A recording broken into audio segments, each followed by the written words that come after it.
जे बहारी सिंह तागर बलवीर सिंह साथियों गाया मेरे घर रेलवे स्टेशन है। मैं 2 बारी सरपंच रहा और कांग्रेस का मैं कठुआ डिस्ट्रिक्ट का चेयरमैन है। असं MLA बनाए भी MLA ने चल सानू अगर बचा सकती है तो कांग्रेस ही बचा सकती है और सानू कोई बंदा दिखाई नहीं देता इस इलाके के अंदर। ये ब्लॉक बनौटी है हमारा और हम बिल्कुल में सबसे बड़ा कस्बा है और आपको जैसे पता है कि जिस तरह इंडस्ट्रियलाइजेशन जहाँ पे हुए हैं सबसे बड़ा यही कस्बे हुए हैं। और मनरेगा के जो बचाव प्रोग्राम कांग्रेस पार्टी का पिछले 45 दिन से हम लगातार 45 दिन के लिए जागरण अभियान की तरह लगा रही है। पब्लिक अवेयरनेस के साथ मनरेगा को निरस्त किया गया, स्क्रैप किया गया महात्मा गांधी जी के नाम को।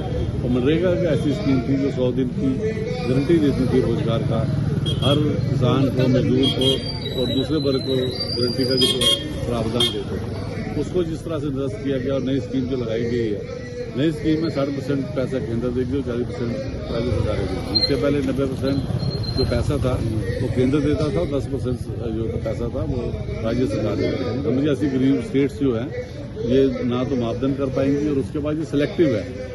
और इन सब चीज़ों को लोगों तक पहुंचाने के लिए कांग्रेस की आला लीडरशिप हमारे साथ सीनियर साथी चौधरी लाल सिंह जी, ठाकुर बलवीर सिंह जी और हमारे ठाकुर हरि सिंह जी, शर्मा जी कोऑर्डिनेटर लगे हुए हैं। हर ब्लॉक स्तर पर, इसके बाद पंचायत स्तर पर हम ये अभियान करेंगे। और दूसरी तरफ हमारा रियासत हमारा हर जिस तरह 5 अगस्त 2019 को रियासत को तोड़ा गया, महाराजा हरि सिंह साहब ने जो रियायतें जो हमें दिलवाई थी, जैसे वो रियायतें हमसे जो छीनी गई, हमारी नौकरी चली गई, हमारी जमीनें चली गई, जिस तरह माइनिंग माफिया, शराब माफिया, ड्रग माफिया यहाँ पर आया हुआ है और जिस तरह से जमीनों की सेल भी होनी पौनी दामों में हुई है, जो लूट की हुई है और सबको लूट का पर्दाफाश करने के लिए हम विपक्ष में हैं। सरकार को अच्छा काम करती है तो उसके लिए उसको चुना गया है, उनको करने चाहिए। लेकिन यहाँ भी हमें लगेगा कि जन विरोधी चीजें सामने आ रही हैं, जहाँ भ्रष्टाचार होगा, जहाँ महंगाई होगी, वहाँ कांग्रेस इनका डट के विरोध करेगी। और हमारे सभी साथी इस अभियान में जुटे हुए हैं और आने वाले दिनों में इसे और ऊपर तक पहुंचाने के लिए हम गांव-गांव तक, जन-जन तक ये आवाज पहुंचाएंगे। तो उससे ये भी कहना है कि कांग्रेस पार्टी को राम के नाम से दिक्कत है।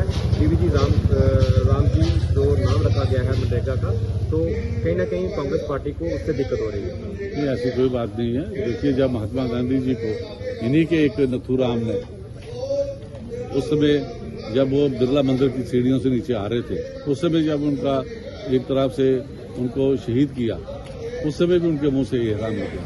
तो कांग्रेस के लिए और महात्मा गांधी के लिए, राम सबके लिए, मैं हिंदू हूं, मैं ब्राह्मण हूं, राम मेरे लिए पूजनीय है। लेकिन ये कह के कि ये लोग घोटाला करना चाहते हैं और उसके बाद छिपना चाहते हैं कि राम के नाम को कोई बदनाम नहीं करेगा, तो हम तो ये कहेंगे कि पुराना फिल्मी गाना है, कई जवानों ऐसा काम ना करो, राम का नाम बदनाम ना करो।